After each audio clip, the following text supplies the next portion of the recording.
I am a Filipino, inheritor of the glorious past, hostage to the uncertain future.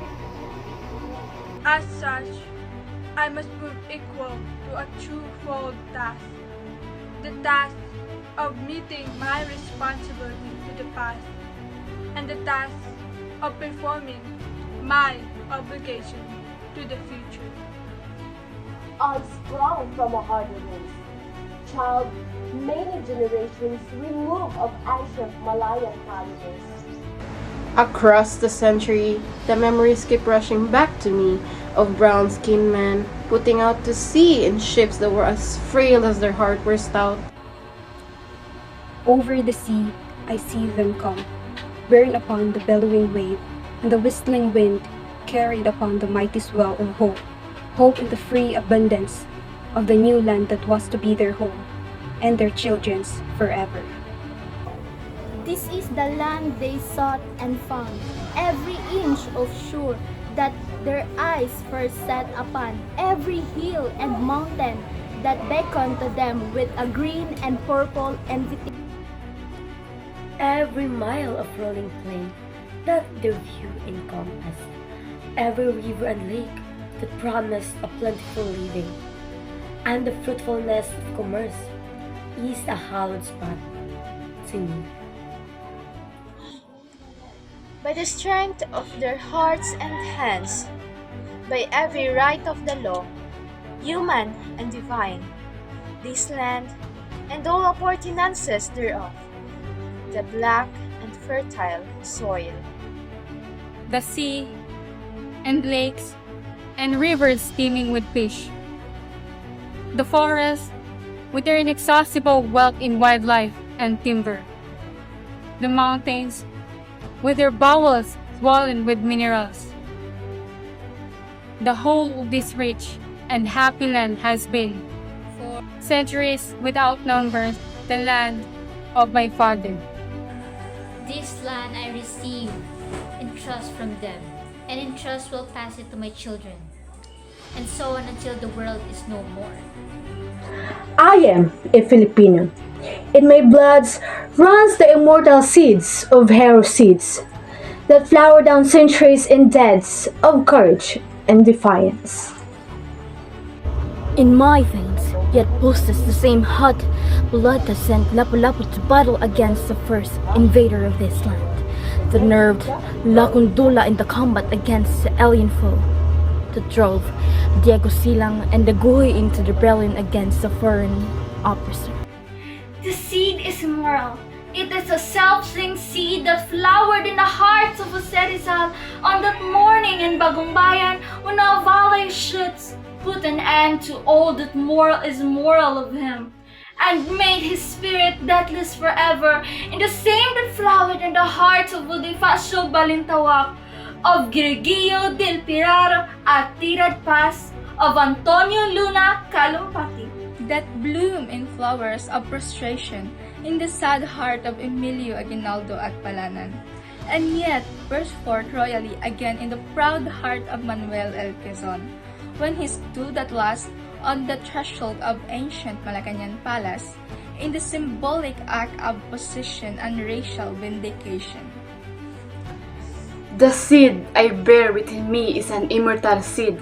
It is the mark of my manhood, the symbol of a dignity as a human being.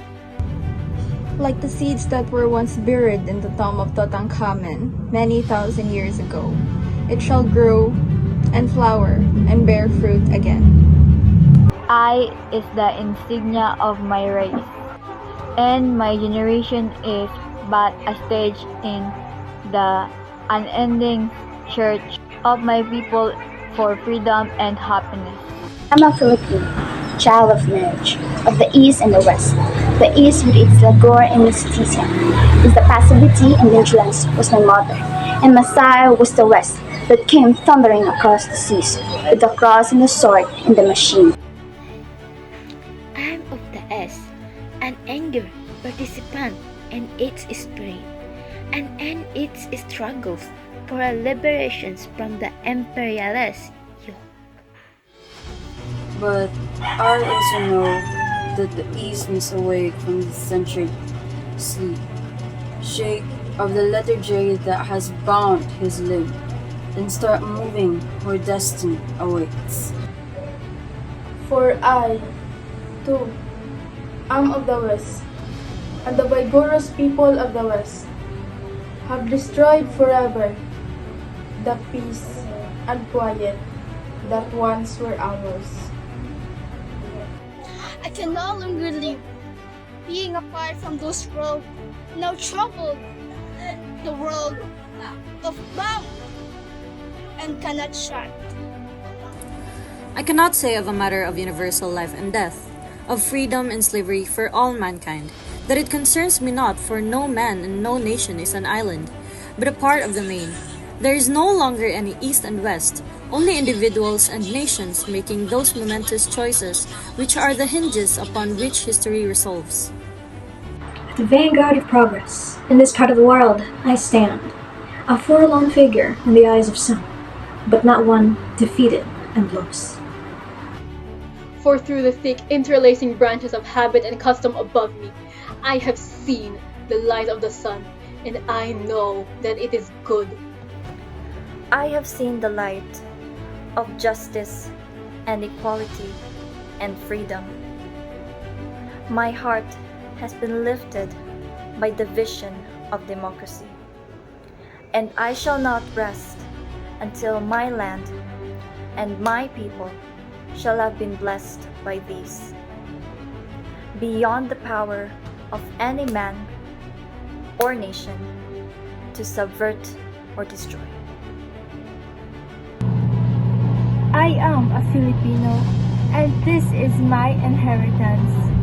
What pledge shall I give that I may prove worthy of my inheritance? I shall give the pledge that has come ringing down the corridors of the century, and it shall be compounded of the joyous cries of my Malayan forebears when first they saw the contours of the land loom before their eyes.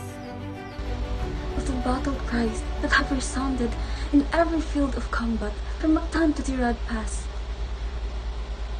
Of the voices of my people when they sing. Light of the morning, child of the sun adjoining, be favor burning, tune of the souls adore. Land dear and holy, guide of the noble heroes, never shall the invaders jump on the shaken shore.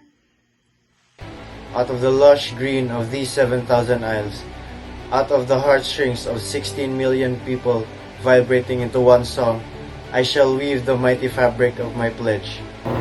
Out of the songs of the farmers at sunrise when they go to labor in the field.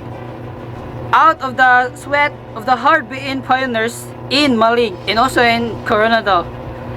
Out of the silent endurance of stevedores at the piers and the ominous peasants in Pampanga. Out of the cries of babies newly born and the lullabies that mothers sing. Out of the crushing of gears and the whine of turbines in the factories. Out of the crunch of plowshares upturning the earth. Out of the limitless patience of teachers in the classrooms and doctors in the clinics. Out of the tramp of soldiers marching, I shall make the pattern of my pledge. I am Filipino born to freedom, and I shall not rest until freedom shall have been added unto my inheritance, for myself and my children and my children's children forever.